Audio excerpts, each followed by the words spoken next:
ne condamne pas les homosexuels. L'avortement qui met un terme à la vie de quelqu'un. Bonjour, je suis le père Mathieu Xavier Boundou, missionnaire au Blas de Marie Immaculée, actuellement vicaire à la paroisse Christ Sauveur de Célembao.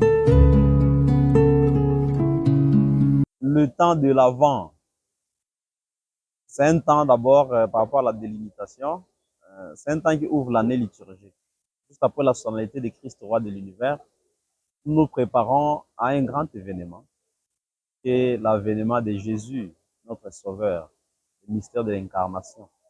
Donc, ce temps nous prépare à deux réalités essentielles. La première réalité, c'est le retour de Jésus à la fin des temps. Nous sommes appelés donc à nous préparer en conséquence pour que quand le Christ reviendra, il nous trouve dans des conditions favorables pour être avec lui, pour avoir part à son éternité bienheureuse. Et le deuxième événement aussi important, c'est cette incarnation du Fils de Dieu, la fête de Noël. Comme lorsque nous devons nous préparer à de différentes fêtes dans nos familles, nous prenons toujours un temps de préparation.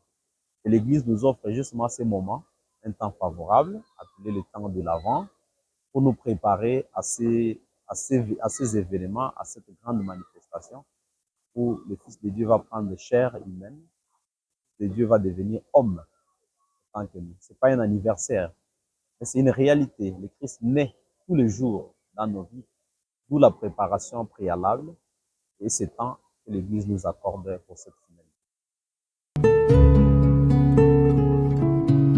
Les leçons à retenir, c'est cette disposition interne.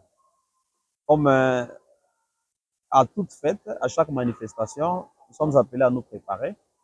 Et ce temps, la leçon que nous pouvons tirer de ce temps, c'est que nous sommes appelés à être prêts. Nous préparer tous les jours pour cet avènement de Jésus.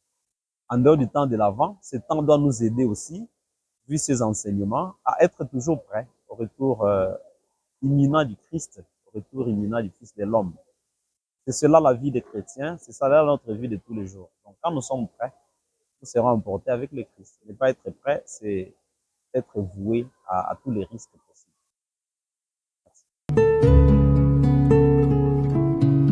Le mot de la fin, c'est que, comme souvent, nous encourageons ces initiatives.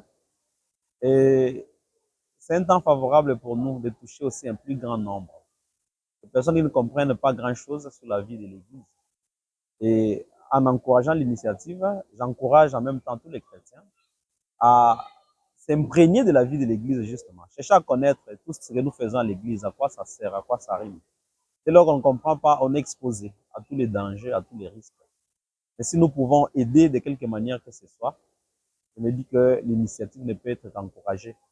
Et dans la mesure du possible, ça doit être nécessairement soutenu pour aider les personnes qui se dévouent à divulguer les enseignements de l'Église, peu importe les aspects qui se présentent tout au long de l'année liturgique. Merci beaucoup. L'Église ne condamne pas les homosexuels. L'avortement qui met un terme à la vie de quelqu'un.